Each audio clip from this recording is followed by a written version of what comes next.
opening day. You know, yesterday was bigger, Monday was bigger. Wasn't really busy around here.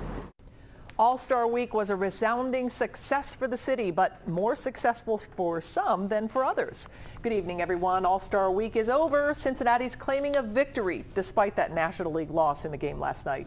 The visitors gave the city rave reviews after spending millions of dollars at restaurants and hotels and stores. But for some, the bump wasn't what they expected. Local 12's Joe Webb joins us live with some winners and losers from the All-Star event. Hi, Joe. Hey, Rob, you know, the game may be over, but there's still a bunch of things hanging around from the game. The banner's still up, and you can see Frank Robinson. Oh, my gosh! I was going to say he's still sporting a mustache, but that little girl just took the mustache off the Frank Robinson statue. So I guess All-Star Week is officially over. You know, a lot of winners that we're going to be talking about from the All-Star game. We haven't really been able to identify any losers from All-Star Week, except maybe those Cardinals players who were booed during the introductions last night. But some local businesses who were expecting a windfall simply didn't get it. And it seems like it was really just a matter of location, location, location. No one is complaining about the All-Star Game crowds, but Over the Rhine restaurants say they were not what they expected. Privately, several restaurants say they ordered and staffed for bigger crowds that never showed up. Uber driver Mitch Beeler was eating lunch at a Taste of Belgium this morning. For him, last week was busier than this week. I'm expecting big crowds around here and all these places and bars and restaurants really busy. And I'm sure the owners expected that too. But from your perspective as an Uber driver, once again, was it what you expected? No, it wasn't what I expected. I was a little disappointed. Disappointment, but once again, no complaints from the restaurateurs. They were busy, but they are usually busy. It was a different story close to the ballpark, as expected. The Holy Grail had bigger crowds than they ever dreamed of. Much bigger. Moehring says the street parties, home run derby, and all-star game brought him crowds the equivalent of 3 opening days, their biggest days by far every year. But he says the real bump came from the workers who were in town putting on the events. Building the scaffoldings out here, putting together Great American Ballpark, putting together the red carpet, and we became home base for them. We really did. So it actually started on Friday for us, and Friday, Saturday were incredible, and Sunday was phenomenal.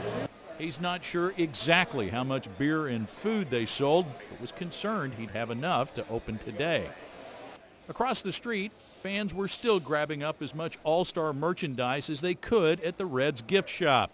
The crowd wasn't nearly as big at Cincy Shirts and Over the Rhine, but manager Darren Overholser says sales last Friday matched sales for all of February. Not because of his location.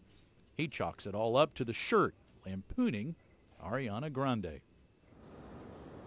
And Rob, I need to point out that little girl who took the mustache off the Frank Robinson statue has put it back. So if people want to come down and look at it, Frank is still sporting a mustache in honor of the All-Star Game and that logo for the 2015 Major League Baseball All-Star Game here in Cincinnati. Regardless of people's expectations on how much money they were going to make and how big business was going to be, I think it's safe to say that the All-Star Week was a success in so many ways that it can't be measured in dollars and cents. Even those restaurateurs who were disappointed with the turnout of the people in Over the Rhine say that the long view with the image of the Cincinnati being portrayed the way it was is going to work out very well for them.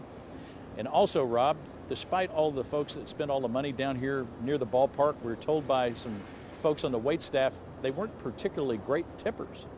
No kidding. Well, that's rather interesting.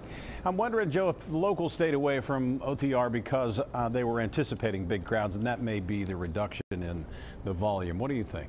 We heard that from a lot of people. Now, the crowds were in Over the Rhine. I was there on Saturday and Sunday, and there were a lot of people there, but there were a lot of people that were just looking around, much like I was. And we heard that from a couple of people, that the big turnout, so much of the money that's spent in Over the Rhine on Saturday and Sunday is from people from the suburbs who come in and go out to eat.